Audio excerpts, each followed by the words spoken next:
جس کے اندر تمجید ہے. کلام مقدس میں لکھا ہے کہ یہ ایک قربانی بھی ہے. جو میری شکر گزاری کرتا ہے وہ میرے حضور ایک قربانی گزرانتا ہے. اور خدا سے کہتا ہے کہ جو میری شکر گزاری کی قربانی گزرانتا ہے وہ میری تمجید کرتا ہے. وہ میری کیا کرتا ہے؟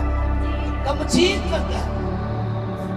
اور کلام مقدس میں لکھا ہے میں پورے دل سے تیری شکر گزاری کروں گا. کیسے شکر گزاری کروں گا؟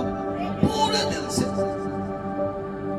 آج دل سے نہیں کہ ابھی عبادت میں بیٹھے ہیں, ہمارا خیال دھیان ہماری سوچے یہاں پر ہے, لیکن ہمارا دل کسی اور طرف ہے, گھر کی طرف ہے. کہیں کوئی میرے گھر میں آ کر میری چیزوں کو نہ چرا لے, کہیں میں نے اسٹڈی کرنی ہے وہ نہ رک جائے, میرا یہ معاملہ نہ رک جائے, میرے بیوی بچے ہیں ان کو کوئی مسئلہ ہو جائے. اس لیے بائبل کا خدا شکر گزاری کے کچھ قانون سکھاتا ہے. ان قوانین میں سے ایک اہم قانون جو ہے وہ یہ ہے کہ اپنے پورے دل سے خدا کی کیا کرو, شکر گزاری. اور پھر کہاں اور کن کے سامنے یہ بھی لکھا ہے کہ میں مجمع کے سامنے تیری کیا کروں گا, شکر گزاری کروں. کس کے سامنے کروں گا؟ لوگوں کے سامنے, ہجوم کے سامنے, کراؤڈ کے سامنے.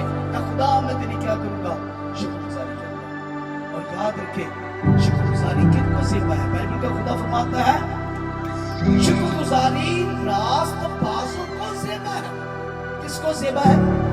راست بازوں کو, جو سینٹ پیپل ہے, جو اس کے مقدس لوگ ہیں, وہ جو سچائی پر چلتے ہیں, جن کی راہ سچائی ہے, جو سچائی پر چلتے ہیں. شکر گزاری جو ہے زیبا ہے, جائز ہے.